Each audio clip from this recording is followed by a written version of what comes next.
बिस्मिल्लाहिर्रहमानिर्रहीम अस्सलामु अलैकुम वरहमतुल्लाहि वबरकातुहू नहमदुहु व नुसल्ली अला रसूलिहिल करीम अम्मा बाद। शौहर के ऊपर बैठकर हम बिस्तरी करना जायज़ है या नहीं। एक सवाल पूछा गया है कि क्या शौहर के ऊपर बैठकर हम बिस्तरी करना जायज़ है या नहीं। ये एक सवाल पूछने के लिए मैं बहुत शर्मा रही हूँ, लेकिन मैं जानना चाहती हूँ कि क्या ये गलती है या नहीं। क्या औरत अपने शौहर के ऊपर बैठकर हम बिस्तरी कर सकती है या नहीं। मैंने अपने शौहर के ऊपर बैठकर हम बिस्तरी की है, लेकिन जब हम मियाँ बीवी हम बिस्तरी से फरागत हासिल कर चुके थे, तो दोनों एक दूसरे से शर्मिंदा हुए हैं कि हमने बहुत बड़ा गुनाह कर लिया है। मोहतरम नाजरीन, इस सवाल का जवाब जानने के लिए वीडियो को आखिर तक ज़रूर देखिएगा। एक दूसरी औरत ने सवाल पूछा है कि सोते हुए जब मुझे एहतलाम होना करीब हुआ तो मैं चौकन्नी हो गई और मनी को अपने कपड़ों पर गिरने से रोका और जल्दी से उसको बैतुल खला में गिरा दिया। अब क्या मुझ पर नमाज और तिलावत कुरान के लिए गुस्ल वाजिब है या सिर्फ वज़ू करना ही काफ़ी होगा। जवाब इसका यह है कि इस सूरत हाल में तो आप पर गुस्ल करना वाजिब है, ख़्वाह आपने अपने कपड़ों में मनी गिराई या बैतुल खला में, क्योंकि एहतलाम के मामले में हुक्म मनी के निकलने पर मबनी है। रसूलुल्लाह सल्लल्लाहु अलैहि वसल्लम का फरमान है, गुस्ल मनी निकलने से वाजिब होता है। नीज़ जब उम्मे सलीम रज़ी अल्लाह अन्हा ने रसूलुल्लाह सल्लल्लाहु अलैहि वसल्लम से सवाल करते हुए कहा, बिलाशुबा अल्लाह ताला हक बात से नहीं शर्माता, क्या औरत पर एहतलाम होने की वजह से गुस्ल वाजिब हुआ है। रसूलुल्लाह सल्लल्लाहु अलैहि वसल्लम ने फरमाया, हाँ, जब वो मनी देखे, जब औरत को बगैर जमात के शहवत के साथ एहतलाम हो गया हो, तो क्या उस पर गुस्ल वाजिब है। मोहतरम नाजरीन, शौहर के ऊपर बैठकर हम बिस्तरी करना जायज़ है या नहीं। जवाब इसका ये है कि हम बिस्तरी का ऐसा तरीका जिसमें बीवी शौहर के ऊपर बैठकर हम बिस्तरी करे, दूसरे अल्फाज में कि शौहर लेटा हुआ हो और बीवी उसके ऊपर कोई भी तरीका अख्तियार करे और फिर दोनों हम बिस्तर हों, तो ऐसे में हम बिस्तरी से मुतालिक शरीयत का क्या हुक्म देती है। हम बिस्तरी करते वक्त औरत मर्द के ऊपर बैठ जाए या मर्द औरत के ऊपर बैठ जाए, ऐसी सूरत हाल में औरतों का समझना कि ये गुनाह का काम है। दरअसल जिस तरह तर्ज ज़िंदगी या हमारा समाज या सकाफ़त जो हमारे अतराफ़ में हम देखते हैं और अपने आबाओ अजदाद से या बूढ़ी औरतों से सुनते हैं, वही वही है, बिठा लेते हैं कि बस ऐसे ही होना चाहिए।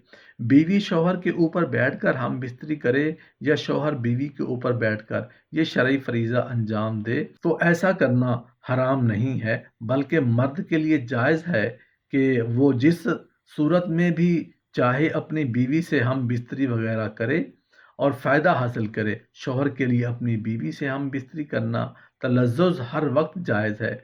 शौहर अपनी बीवी से लज़्ज़त हासिल करने के लिए उसके जिस्म से खेलने में वक्त की कोई ममानियत नहीं है, सिवाय चंद चीज़ों के, सिवाय इन सूरतों के जिनसे शरीयत ने मना फरमाया है। यानी शौहर के लिए बीवी से हैज़ व निफास के दौरान हम बिस्तरी करना जायज़ नहीं और ना ही उसकी दुबर में हम बिस्तरी करना जायज़ है। अपनी बीवी से हर तरीके पर फ़ायदा उठा सकते हैं, आगे की तरफ से भी और पीछे की तरफ से भी, बस दखूल सिर्फ़ आगे की तरफ ही होना चाहिए। यानी जो आपका उज़्व तनासिल जो दखूल है, वो सिर्फ़ औरत के सामने की शर्मगाह में होना चाहिए। पीछे से भी अगर आप उससे लज़्ज़त हासिल करना चाहते हैं, तो पिछली शर्मगाह में भी नहीं, बल्कि उस शर्मगाह में जो सामने जिससे बच्चा पैदा होते हैं, उसकी वजह से बताई है कि क्योंकि अल्लाह ताला ने कुरान करीम में फरमाया है कि ये औरतें जो तुम्हारी बीवियां हैं,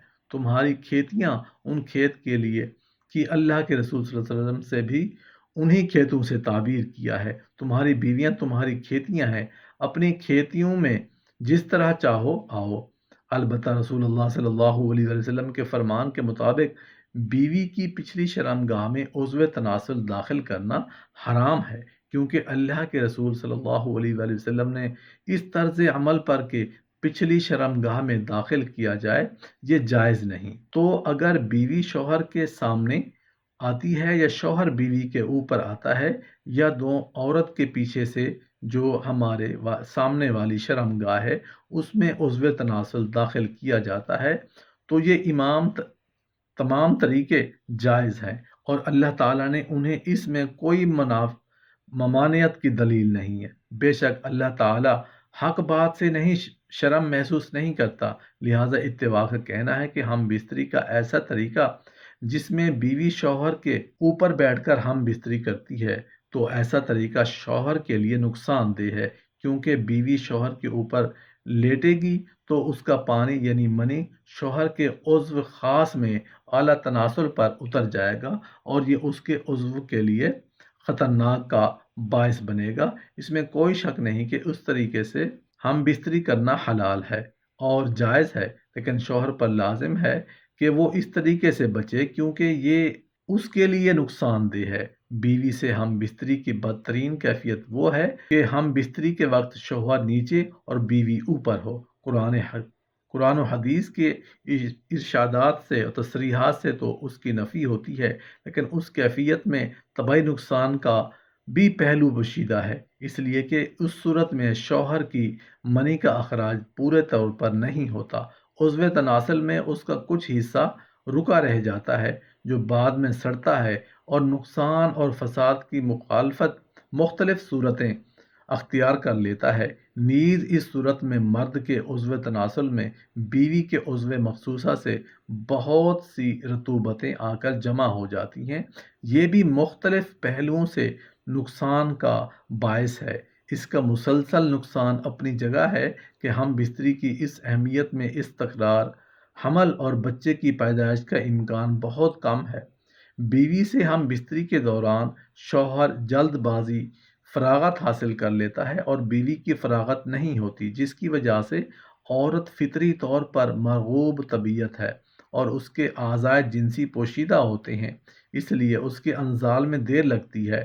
मर्द गर्म तबीयत और उसके आज़ाए जिनसी ज़ाहिर और बाहिर इसलिए हैं कि वो जल्दी से फरागत हासिल कर लेता है।